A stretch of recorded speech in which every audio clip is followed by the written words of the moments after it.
राधे राधे मेरी YouTube family. एक बार फिर से आप सभी के लिए लेकर आ गई हूँ घी बनाने की एक आसान सी रेसिपी। काफी सारे कमेंट्स आ रहे थे कि दीदी जिस तरीके से आप घी बनाते हो हमने भी अपने घर में बनाया है, घी अच्छे तरीके से बनता ही नहीं है। तो चलिए सही मेथड और सही तरीका आपके साथ शेयर करने जा रही हूँ। साथ ही साथ ये भी बताऊंगी कि मैं जो घर में घी बनाती हूँ वो कौन से दूध से बनाती हूँ। कुछ कमेंट आ रहे थे कि दीदी हमने भी दही से मक्खन बनाया है लेकिन हमारे दही में तो मक्खन आया ही नहीं है। तो वो दही में मक्खन नहीं आता है, वो दूध में मक्खन आता है। और दूध हमें कौन सा लेना होता है वो आपको बताती हूँ।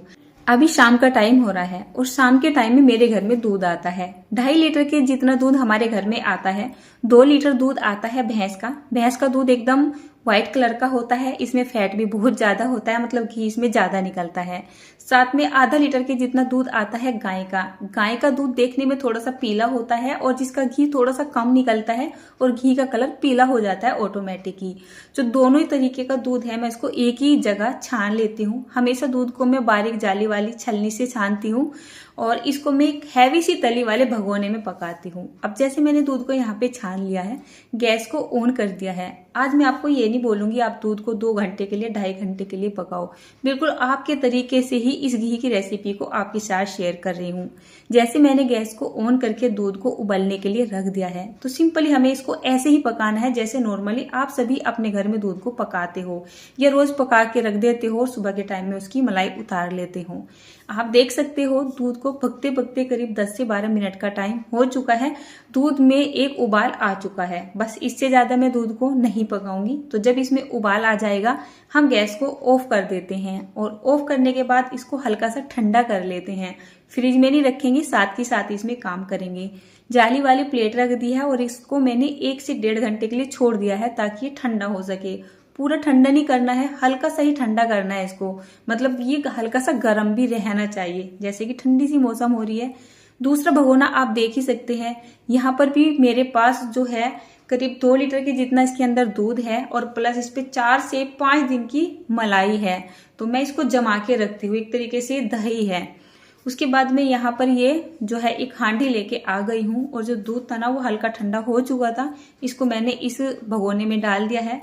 2 चम्मच के जितना हमें या तो मट्ठा ले लेनी है या फिर हमें दही ले लेनी है और ये खट्टी होनी चाहिए। अगर आप दूध में ही जावन लगा रहे हो, दही बना रहे हो तो आप यहाँ पर मट्ठा या दही का इस्तेमाल कर लीजिएगा। वैसे तो मैंने ये दही भी जमा के रखी हुई है, आपको दिखाया है कि हमें दूध के अंदर जावन डालना होता है और दूध को हल्का सा गरम गरम ही रखना होता है जब उसमें जावन डालना होता है। उसके बाद जितनी भी मैंने ये मलाई थी और जो मतलब दूध था ये जमाया हुआ था वो भी यहाँ पे पलट दिया है। इसको ढक दिया है और पूरी रात के लिए छोड़ देते हैं कहीं गर्म से कोने में रख के। अब सुबह का टाइम हो चुका है और करीब करीब 10 से 11 बजे का टाइम हो रहा है। देखते हैं हमारा दूध कैसा जम रहा है। तो ये देखिए क्या बढ़िया हमारी ये दही बनकर तैयार हो चुकी है। इतनी गाढ़ी इतनी चकदसी जम रही है ना, मानो ऐसा लग रहा है जैसे मैं आइसक्रीम तोड़ रही हूँ, है नी। बिल्कुल परफेक्ट दही जम रही है। इसमें खूब सारी मलाई भी है ना। तो टोटली अगर मैं लगाऊं 2.5 लीटर के जितना मेरे घर में दूध आता है तो मलाई वलाई उतार के और मैं आपको टोटली बताती हूँ कम से कम 10 से 12 दिन का हो रहा है टोटल, ठीक है ना। मतलब जैसे रोज दूध पका के रखते हैं और सुबह के टाइम में उसकी मलाई उतार लेते हैं ना, तो मैं ऐसा कर लेती हूँ। और थोड़ा बहुत जो दूध बच जाता है मैं वापस से उस मलाई के अंदर ही जावन लगा के उसमें डालती रहती हूँ, मतलब दही के तरीके से उसको जमा लेती हूँ। अब मैंने यहाँ पर ये मशीन लगा दी है, इससे घी बनाना बहुत ही आसान होता है, ज्यादा देर नहीं लगती है। तो अभी ये जो हांडी थी बहुत ज्यादा भर रही थी, इसमें पानी वानी डालने की गुंजाइश भी नहीं थी। तो मैंने क्या किया है, इसको पहले थोड़ा सा चला दिया है और देख लेती हूँ इसमें कितने पानी की गुंजाइश है और इसमें घी आने में कितनी देर है। मैंने देखा बहुत गाढ़ी गाढ़ी सी दही चल रही थी तो करीब मैंने 2 लीटर के जितना पानी यहाँ पर डाल दिया है। अभी टेम्परेचर ऐसा हो रहा है ना ठंडा है और ना ही गर्म है, जैसे कि अक्टूबर का महीना है और सितंबर और नवंबर का महीना होता है तो ना तो ठंडा होता है ना गर्म होता है। तो नल से निकला हुआ एकदम नॉर्मल पानी डाल दे। गर्मियों में आप इस जो है दूध को भिगो रहे हो और घी निकाल रहे हो तो गर्मियों में एकदम ठंडा पानी डालें और बहुत ज्यादा सर्दियों में जैसे कि हमारा दिसंबर हुआ, जनवरी हुआ, उसमें आप थोड़ा सा पानी को गुनगुना करके डालें, ठीक है। तो देखिए बहुत ही आसानी से 5 से 6 मिनट लगी है, घी यहाँ पर आ चुका था। उसके बाद बारी आती है मक्खन को इकट्ठा करने की। तो मैंने मशीन को बंद कर दिया था और यहाँ पर थोड़ा सा बर्फ का टुकड़ा डाल दिया था और उसको 8 से 10 मिनट के लिए छोड़ दिया था। अब चलिए मक्खन निकालना शुरू करते हैं और सबसे पहले इस मशीन के ऊपर से ही मक्खन को छुटा लेते हैं। जब से मेरे पास ये मशीन आई है तो मैं ज़्यादा करके इसी से घी बनाती हूँ। कम समय लगता है और मेहनत भी नहीं लगती है। हाथों से बनाते हैं तो बहुत टाइम लग जाता है, कितनी बार तो घंटों घंटों लग जाते हैं। इस मशीन के लिए मुझे काफ़ी सारे कमेंट आते हैं, दीदी आपने कहाँ से ली है। देखिए मैं सबसे ज़्यादा सामान अपनी लोकल मार्केट से खरीदती हूँ और जब मुझे ऐसा लगता है कि लोकल मार्केट में सामान नहीं मिल रहा है मुझे, तब मैं ऑनलाइन चली जाती हूँ। इस मशीन को भी मैंने लोकल मार्केट से ही खरीदा था। करीब 1200-1300 रुपये की ये मशीन आ चुकी थी, यानी बिलोनी। और ये जो हांडी है ये भी इसी के साथ आई थी, ठीक है। उसके बाद मैंने यहाँ पर ये सारा मक्खन निकाल लिया है। इस भगोने में मैंने ठंडा पानी ले लिया था।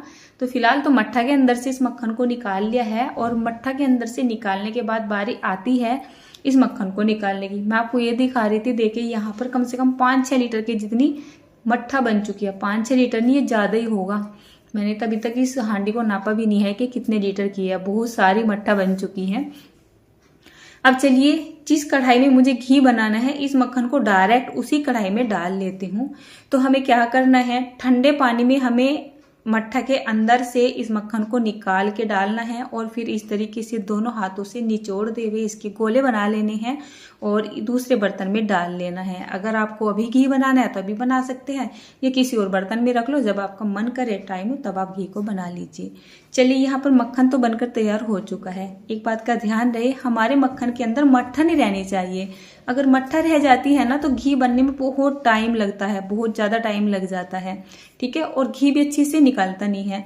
2 दिन का मक्खन ये मेरे पास और भी रखा हुआ था, तो इसको भी मैं यहाँ पे डाल देती हूँ। सारे का इकट्ठा करके घी बनाती हूँ। अब ये जो मेरी मलाई वलाई हो गई है और ये मक्खन वगैरह हो गया है ना, तो यकीन मानिए कम से कम ये 10-12 दिन का टोटली मेरे पास घी है, मलाई है या फिर दूध है, जो भी कुछ था। तो 10 से 12 दिन का ये घी बनने जा रहा है। अब हमें क्या करना है, गैस के फ्लेम को एडजस्ट करते हुए अपने हिसाब से कम ज़्यादा करते हुए इस मक्खन को बनाना है और लगातार साथ चलाते रहना है। अब मैं आपको दिखाती हूँ जो मेरे पास पहला घी रखा हुआ है। ये देखिए, ये भी कितना दानेदार है। बोला जाता है कि मतलब बहुत सारे कमेंट आ जाते हैं, दीदी हमारे घी में दाने नहीं बनते हैं। पता नहीं, मतलब मेरी सासू माँ भी बताती है और नॉर्मली मैंने ये फील भी किया है। सर्दियों में जो घी बनाया जाता है उसमें दाने बहुत मोटे मोटे बनते हैं। गर्मियों में जो घी बनता है उसमें दाने थोड़े बारीक बारीक बनते हैं। तो ये घी मेरे पास पहला रखा हुआ था, बीच में क्लिप इसलिए दिखाई है ताकि आपको ऐसा ना लगे कि यही घी दानेदार बना के दिखा रही हूँ, बाकी घी बनता नहीं है। सारा घी दानेदार ही बनता है। अब यहाँ पर आप देख सकते हैं, घी जितना ज़्यादा होगा बनाने में उतना ही ज़्यादा टाइम लगेगा। तो करीब करीब मुझे यहाँ पर घी को बनाने में 10 से 12 मिनट का टाइम लग गया था। घी को नापने के लिए मेरे पास कोई इतना बड़ा बर्तन नहीं था जिससे मैं आपको एक्यूरेट इसका जो है मतलब क्वांटिटी बता सकूं। ये है जग, करीब 2.25 लीटर के जितना ये जग है। तो आज का जो घी है पहले मैं छान के इसी जग में करूंगी ताकि मुझे भी पता चल सके कि मेरे घर में कितने दिन में कितना घी बन जाता है। नहीं तो नॉर्मली बनाते रहते हैं, खाते रहते हैं, किसी को दिखाना तो होता ही नहीं है। उसके बाद आप देख सकते हो करीब 9 से 10 मिनट का टाइम हो चुका है घी को बनते बनते, और घी फट के एक खुरचन के रूप में अलग हो चुका है और एक पानी के रूप में एक तरीके से एक अलग हो चुका है। देखिए, जब इस तरीके से आप उछाल के देखते हो तो ये पानी की तरह नजर आता है और जो खुरचन है वो नीचे बैठ जाती है। इसका मतलब ये है आपका जो घी है ना वो बन के बिल्कुल तैयार हो रहा है। अगर आप चाहते हैं इसको थोड़ा सा और डार्क करना तो आप कर सकते हैं। वैसे मैं आपको ये बोलूंगी आपको और ज्यादा डार्क करने की जरूरत नहीं है। घी का टेम्परेचर इतना गर्म है कि आप गैस को ऑफ कर दोगे तो ऑफ करने के बाद भी जो घी होता है अपने आप से 5-7 मिनट तक पकता रहता है, यानी बनता रहता है। तो इस टाइम पे आप गैस को ऑफ कर दो और इस घी को कम से कम आप 8 से 10 मिनट के लिए छोड़ दो ताकि हल्का सा ठंडा हो सके और थोड़ी बहुत कसर होगी ना इसमें बनने की, वो भी बन सके। मैं आपको दिखा रही हूँ, खुरचन अलग हो चुकी है और घी हमारा बिल्कुल सेपरेट हो चुका है। इसके बाद बारी आती है इसको छानने की। वैसे तो इसको हमें एक बारीक जाली वाली छलनी में छानना चाहिए, लेकिन मेरे पास बारीक जाली वाली लोहे की कोई छलनी नहीं है, प्लास्टिक की छलनी है। घी इतना गर्म है, अगर मैंने छलनी के अंदर इस घी को डाल दिया तो छलनी मेरी जल जाएगी, यानी कि पिघल जाएगी। तो फिलहाल मैं इसको इसी जाली वाली छलनी में छान लेती हूँ, और मुझे जब लगेगा कि इसको बारीक जाली वाली छलनी में छानने की ज़रूरत है तो हल्का सा ठंडा करने के बाद मैं इसको बारीक जाली वाली छलनी में छान लूँगी। वैसे हर बार ज़रूरत नहीं पड़ती है, इस छलनी से भी बहुत ही अच्छा घी छन जाता है, ये खुरचन घी के साथ नहीं जाती है। अब मैंने जैसे इसको यहाँ पर छान दिया है, थोड़ी सी देर के लिए छलनी को इसी के ऊपर रखा रहने देते हैं ताकि सारा घी निचड़ सके। और नीचे आप देख ही रहे होंगे जग के अंदर तो करीब करीब यहाँ पर 2.25 लीटर के जितना घी बनकर तैयार हो चुका है। यह है मेरा घी का डब्बा। हमेशा मैं घी इसी डब्बे में स्टोर करती हूँ। 5 लीटर के जितना ये डब्बा है, इसको मैंने सुबह के टाइम में ही मांज धो के धूप में रख दिया था। घी जिस बर्तन में आप स्टोर कर रहे हो उसमें मॉइस्चर वगैरह बिल्कुल भी नहीं होना चाहिए। पूरी सेफ्टी के साथ आप घी को स्टोर करें। और आप इससे अंदाजा लगा सकते हैं, कुछ ही कम ये आधा भर रहा है, तो 2-2.25 लीटर के जितना यहाँ पर घी आ चुका है। उसके बाद मैंने सोचा एक्यूरेट मेजरमेंट, एक्यूरेट क्वांटिटी आपको बताती हूँ। तो ये है 1 लीटर का जितना डब्बा, तो 1 लीटर के 2 डब्बे यहाँ पर भर चुके थे, और प्लस यहाँ पर करीब करीब 250 से 300 ml यानी ग्राम के जितना घी एक साइड में भी रह चुका था। तो 2.25 किलो का मैं आपको अंदाजा बता रही हूँ। 2.25 किलो से थोड़ा ऊपर और नीचे हो सकता है घी। 10-12 दिन का हल्का सा ठंडा हो चुका है, और अब मैं आपको इसका दाना दिखाती हूँ। अभी इसमें काफी गर्माहट है, जैसे जैसे ठंडा हो जाएगा इसके अंदर और भी ज्यादा मोटा दाना बन जाएगा। कुछ कमेंट आए थे कि दीदी हमारी दही से घी नहीं निकला है, मक्खन नहीं बना है। आप पैकिंग का दूध लोगे तो उसमें फैट थोड़ा ही ना होता है, घर की भैंस के दूध से मक्खन निकालिए, निकल जाएगा।